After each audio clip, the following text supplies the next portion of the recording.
What's happening, everybody? On today's show, a monster SEC Week 10 awaits. Can LSU beat Bama? Can Mizzou beat Georgia? Shoot, can the Aggies beat Ole Miss? Locked on SEC starts right now. You are Locked On SEC, your daily podcast on the Southeastern Conference. Part of the Locked On Podcast Network, your team every day.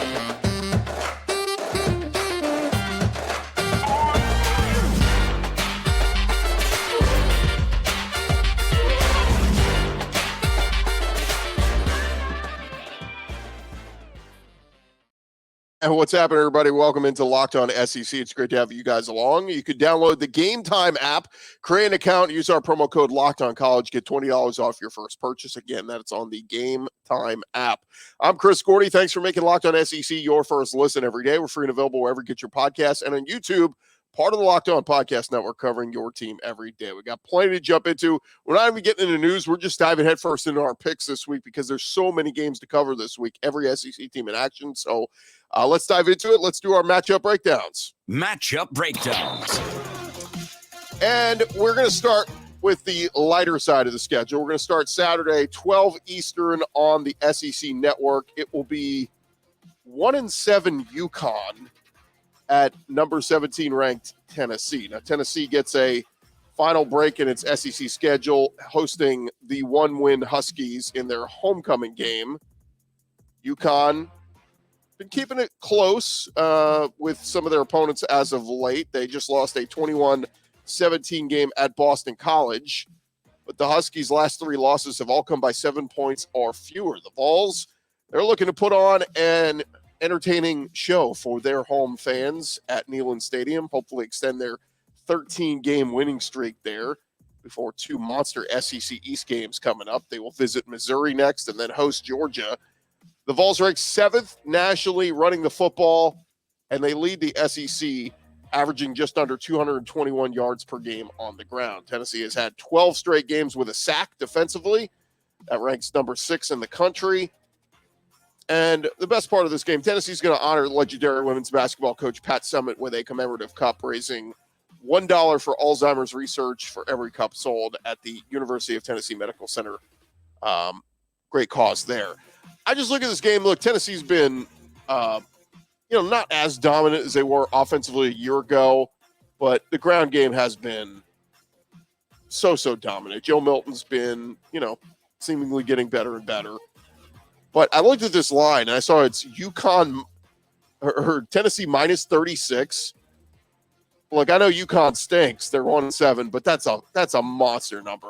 We're going to take UConn plus the 36. I know they're bad, but like Vols win maybe something like 45-10.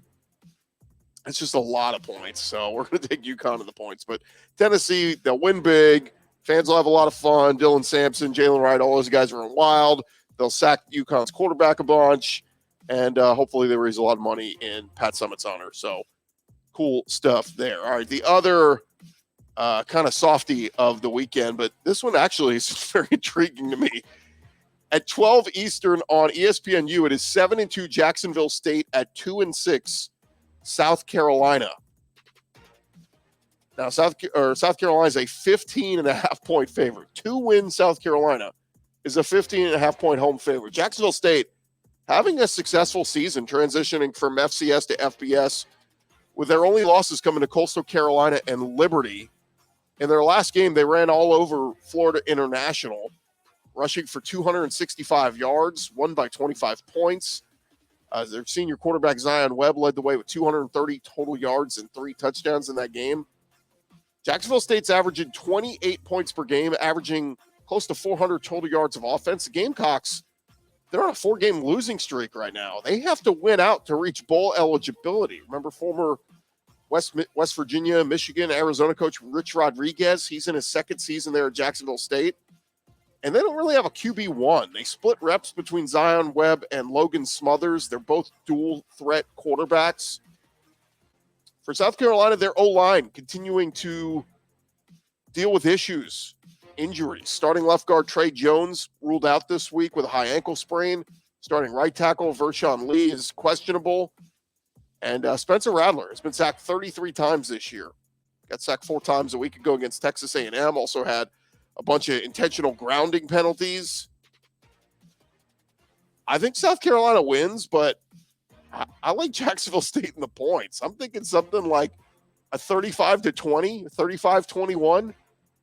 We're going to take Jacksonville State plus the 15.5. South Carolina knows their season is on the line here. They have to win. I think they jump out to an early lead. But I think Jacksonville State's very talented. I think they're going to cover that 15.5, but just barely. So we'll take Jacksonville State plus 15.5. All right, getting into some SEC on SEC action. The 4-4 Auburn Tigers will be taking on the 2-7 Vanderbilt Commodores. This will be at 4 o'clock Eastern on the SEC network. Auburn trying to build off their first SEC win of the year. That came last week against Mississippi State. And we actually saw some offense out of Auburn. Vanderbilt and Arkansas, they remain the only SEC teams without a conference win so far. Vandy trying to snap a 7-game losing skid. Auburn still trying to become bowl eligible. A win would be another step further there. That would get them to 5. But Auburn's offense finally showed signs of life in a 24-point first-half surge against Mississippi State a year ago, or a week ago, rather. And they're going against Vandy's defense.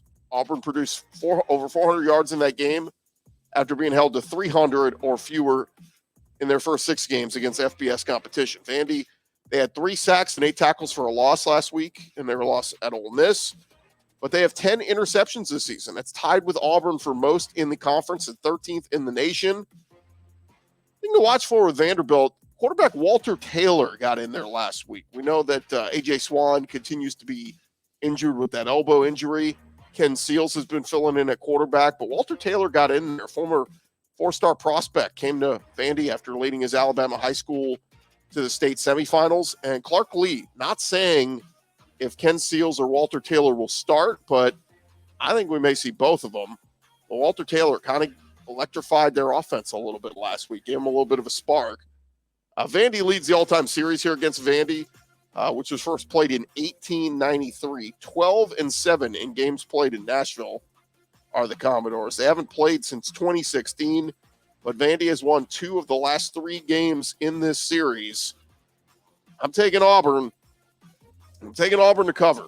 I don't feel great about it, but hopefully Hugh Freeze and quarterback Peyton Thorne and company figured some things out a week ago.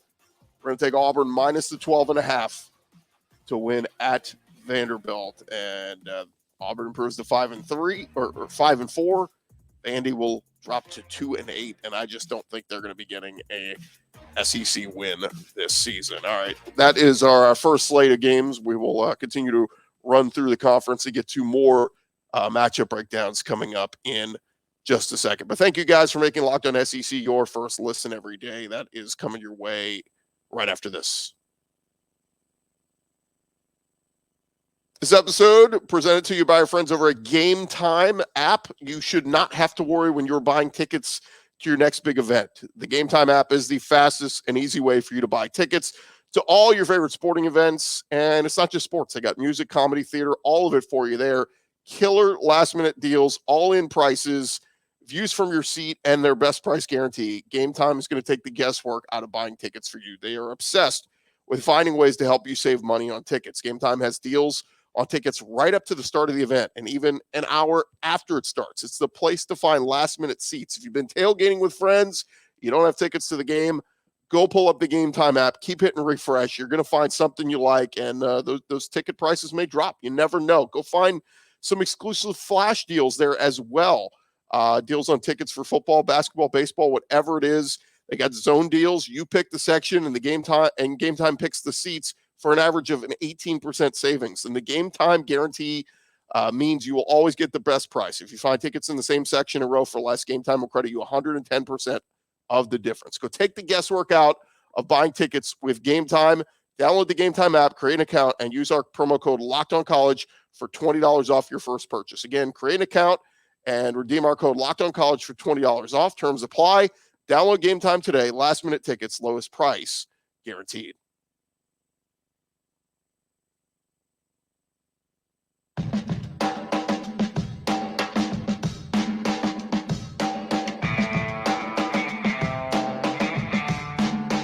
All right, roll along here, Locked On SEC. We are continuing on previewing the full SEC Week 10 slate, and thank you guys for making Locked On SEC your first listen every day. Shout out to our everydayers coming back, checking us out, and check out our Locked On College preview show every Friday on all our Locked On YouTube channels. They are dropping full preview of all the college games. We're doing just SEC here. They're doing full big picture of college football, so make sure you check that out. All right, we got to dive back into it because we got more games we got to get into around the conference. And our next stop, we head on up to Starkville, as it will be the Kentucky Wildcats, the 5-3 Kentucky Wildcats at 4-4 Mississippi State. This is going to be 6:30 Central on the SEC Network Saturday night. Kentucky looking to end their 3-game losing streak and just need one more win to become bowl eligible for an 8th consecutive season under Mark Stoops. I know that doesn't sound like a lot, but that's very impressive. Mississippi State, they're looking for their second league win after falling at Auburn last week. Ray Davis still number one in the SEC in rushing yards at 823.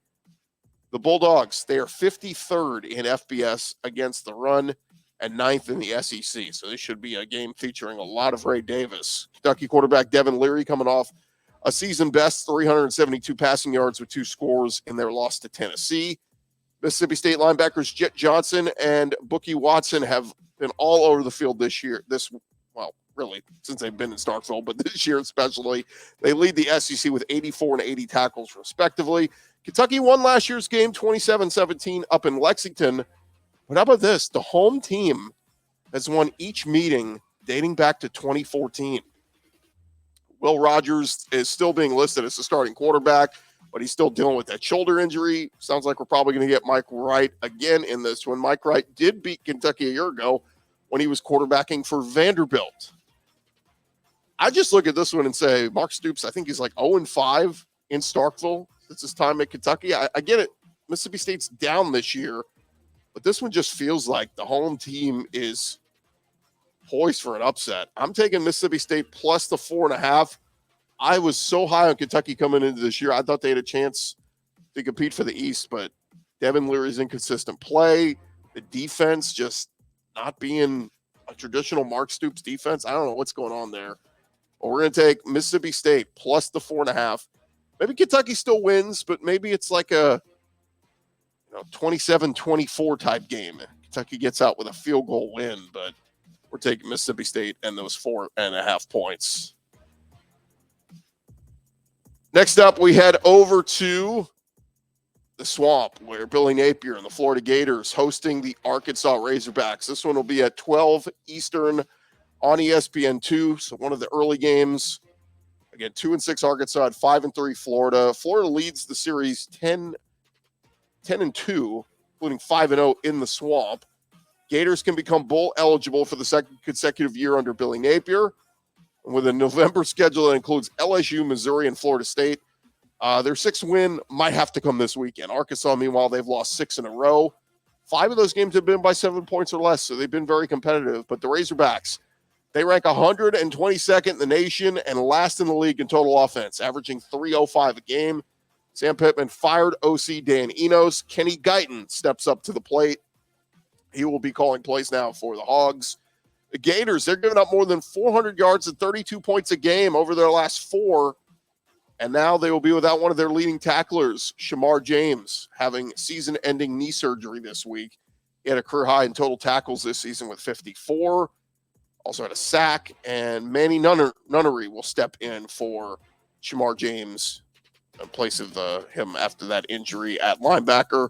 For Arkansas, Rocket Sanders returned to practice this week, could be back on the field in Gainesville, about 170 miles north of his hometown. He ran for 1,400 yards, 10 touchdowns last year, but he's only playing 3 games this year because of that nagging knee injury. Arkansas is playing its final road game of the year. They have scored on 23 of their 24 trips to the red zone this year with 16 touchdowns and 7 field goals, but that ranks 2nd in the SEC. The only problem was a couple weeks ago against the Mississippi State, they couldn't even get in the red zone. But Florida, they're going to be wearing their black uniforms for the first time to honor members of the armed forces, veterans, and local first responders. Gators are 4-0 at Florida Field this season. They have won 6 straight dating back to last year. We're going to go Gators minus 4.5 at home against the Hogs. And Florida minus the 4.5. I think Florida wins big.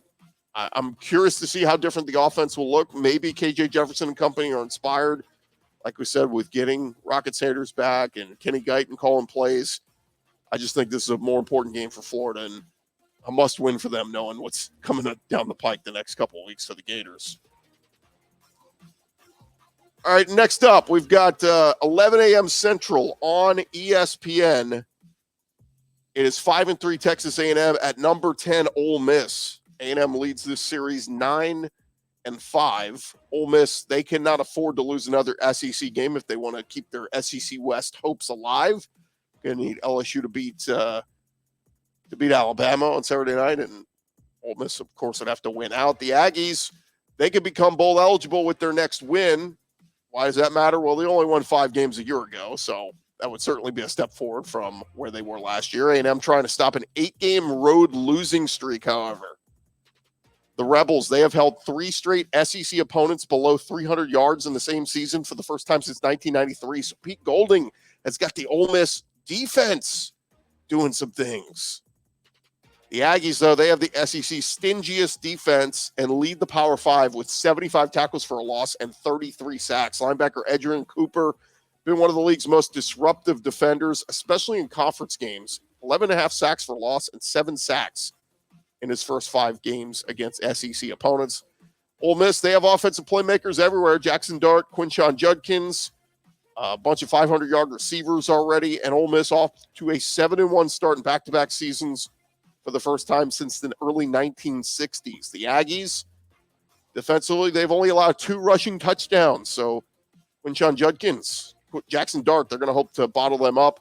Ole Miss is 19-2 in their last 21 games at Vaught-Hemingway Stadium after losing their first 3 under head coach Lane Kiffin. A&M, they are 4-2 at Vaught-Hemingway. Jackson Dart, he needs just 60 yards rushing to join John Forcade and Matt Corrals, the only Ole Miss quarterbacks to pass for 5,000 yards and run for 1,000.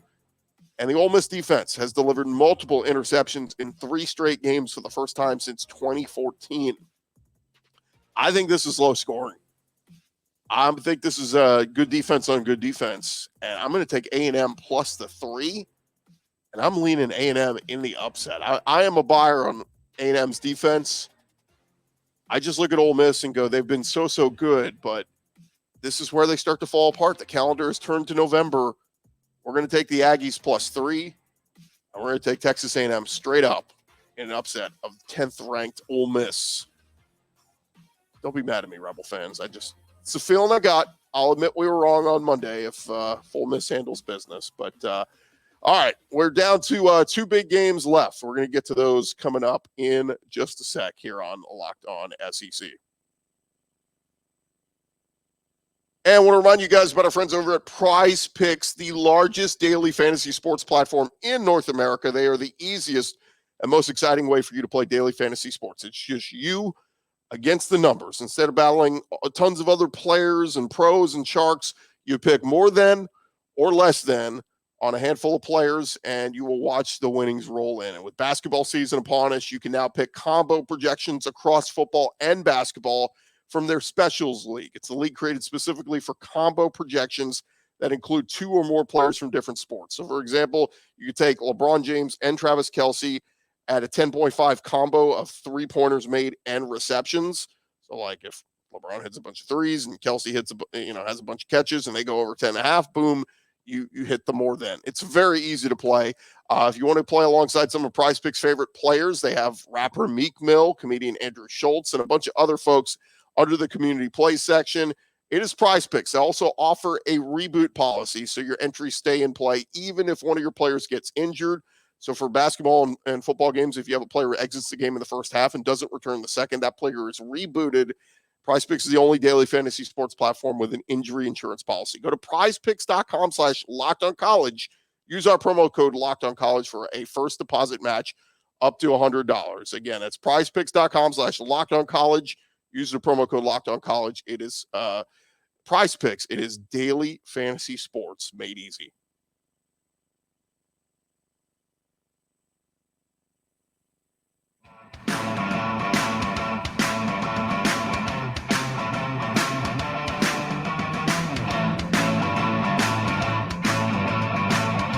All right, run along here, locked on SEC, and we've almost run through the full SEC Week 10 slate. We only got 2 games left, and they are the big ones. These are the monsters.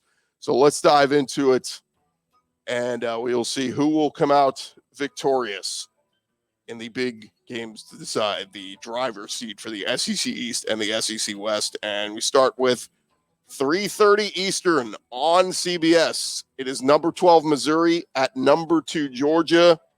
Georgia leads the all-time series 11-1. The winner will have command of the SEC East. 2-time defending national champ Georgia will put their 25-game winning streak on the line, as well as their streak of 35 consecutive regular season wins and a 23-game home winning streak. Georgia had to rally from a 10-point deficit to win at Missouri last season, 26-22. Remember that one? Outside of Ohio State, Missouri was the only team to play a really close game with Georgia last year. Now, Missouri's red zone offense this year has been very good. The Tigers' 97% success rate in the red zone is the best in the nation. Georgia defensively, they rank 7th in scoring defense. They only give up just under 15 points per game. Now, you can look at Georgia's schedule and say, who's the best offense they've really played? I guess maybe Florida. They played a week ago. I think Florida ranks somewhere in the 50s in total offense. So this will be one of the best offenses that Georgia's defense has seen all year. Brady Cook, dangerous as a passer and a runner. His 2,200 passing yards ranks 3rd in the SEC, 15th in the country, including 300-plus yards in 4 of his last 6 games.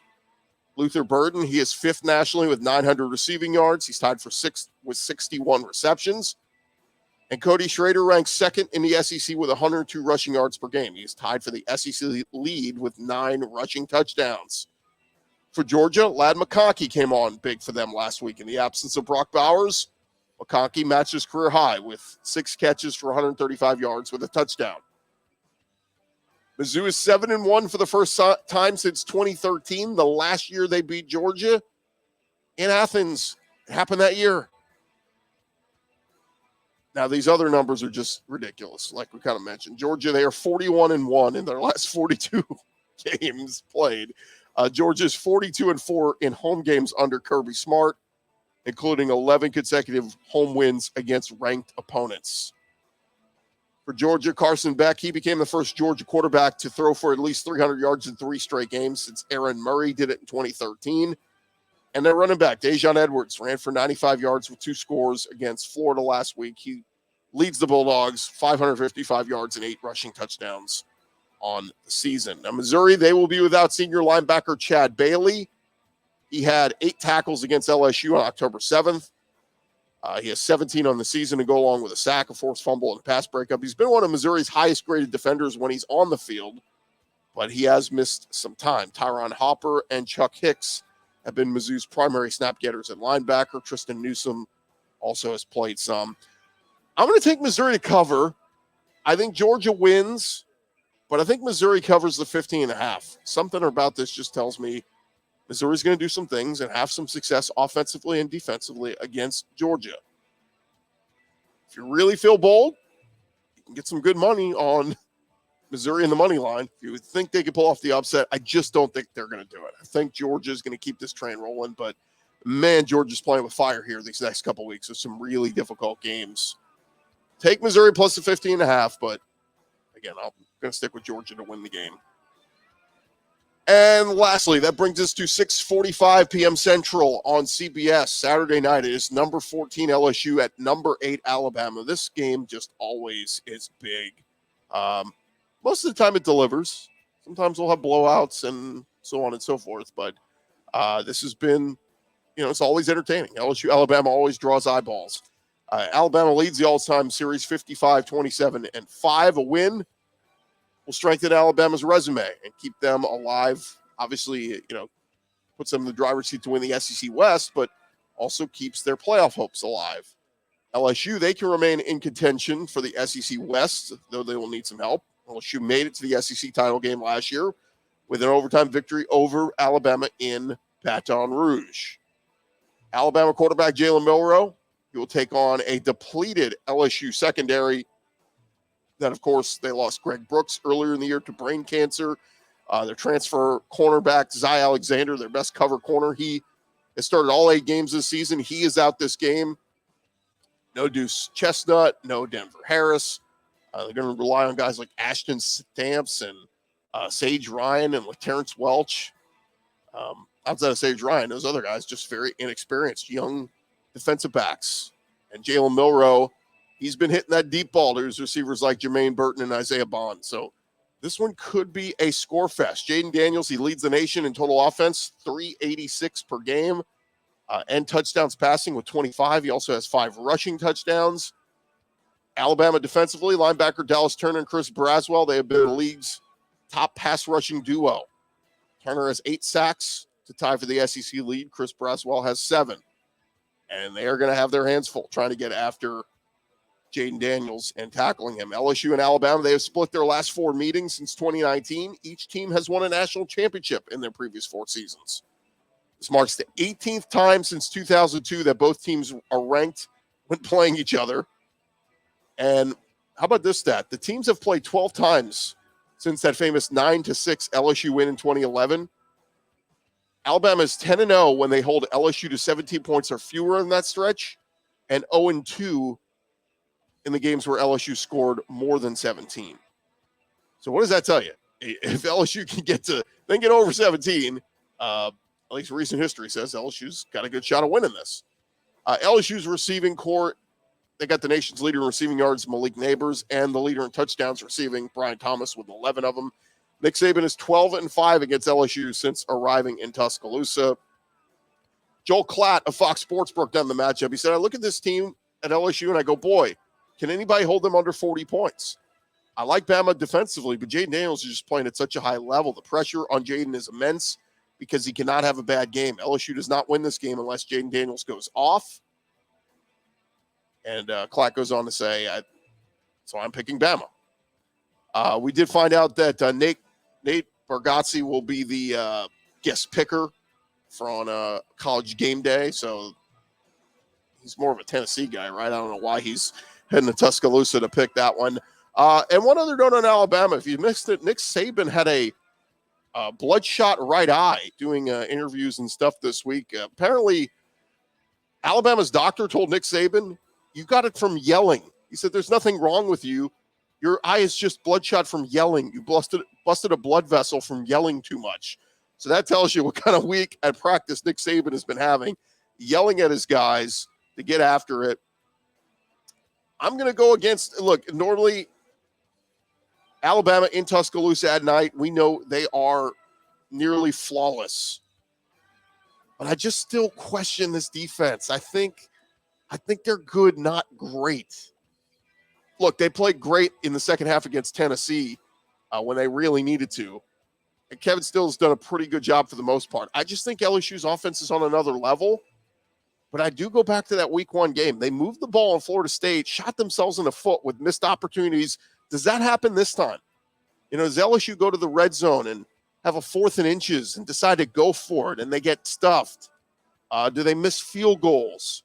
Having to settle for field goals instead of touchdowns? I'll say it as simple as this. If Bama holds LSU under 30, I think Bama wins the game. But I think LSU will score more than 30.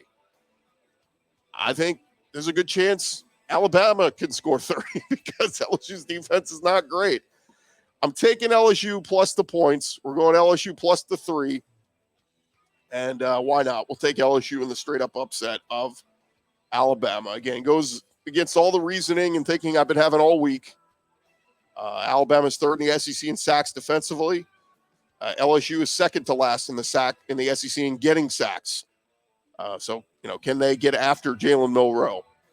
It's going to be tough. But anyway, we'll take LSU plus the 3, and we'll take LSU straight up. So there you have it. Those are our picks for this week. We got UConn plus 36 at Tennessee, Jacksonville State plus 15.5 at South Carolina, Auburn minus 12.5 at Vandy, Kentucky at Mississippi State, we're taking the Bulldogs plus 4.5. Arkansas at Florida, we're taking the Gators minus 4.5.